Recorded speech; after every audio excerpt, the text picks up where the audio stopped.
আসসালামু আলাইকুম সবাইকে। তো আজকে কাঁঠাল পাড়াইছি গাছ থেকে।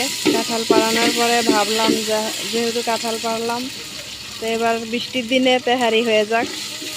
তো তেহারি রান্না করতেছি।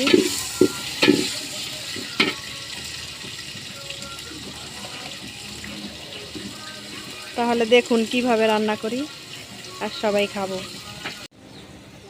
পেঁয়াজের পরে আদা বাটা দিয়ে দিতেছি। তো আদা বাটাটা ভালোভাবে ভেজে নিতে হবে, তা না হলে আদা বাটাটা গ্যাস, ওটা সবাই সহ্য করতে পারে না। ভালোভাবে ভাজা হইলে ওই গ্যাসটা চলে যাবে, ঘেরানটা চলে আসবে। দে এবার হচ্ছে গরম মশলা, এলাচি, তেজপাতা দিলাম, তেহারির মশলা দিলাম। এবার পরিমাণ মতো লবণ, পরিমাণ মতো ধনিয়ার গুঁড়া। তো এবার ভালোভাবে নেড়ে ছেড়ে দিতে হবে।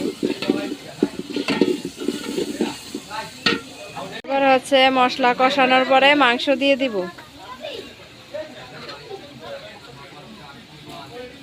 মাংসগুলো কিন্তু ভালোভাবে ধুয়ে নিতে হবে। আমি আগেই ধুয়ে রাখছিলাম। তো এবার হচ্ছে মশলার মধ্যে মাংস দিয়ে দিলাম। মাংস দেওয়ার পরে ভালোভাবে নাড়াচাড়া করে নিচ্ছি, যাতে মাংসের মশলাটা ভালোভাবে লেগে যায়।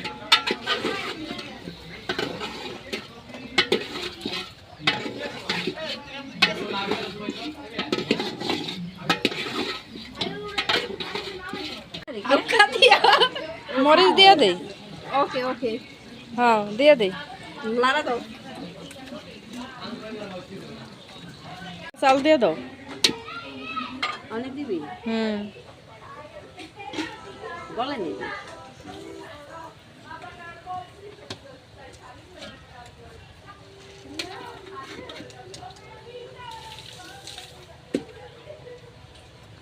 আর একটু দাও, নাহলে তো আবার ফুটবো না ভালো করে।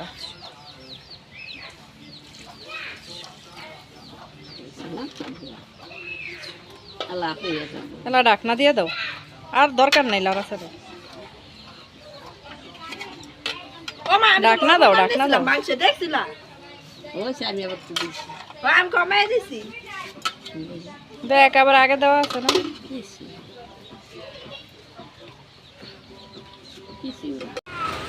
এলাবার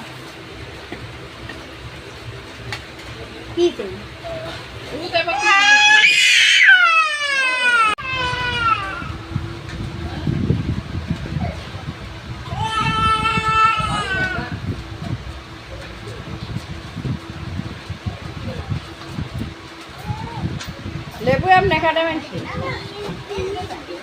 4-5 জায়গায় কাটতে জানি তো। আমার দুবাই দানার বাপ লেবুটার ভিতরে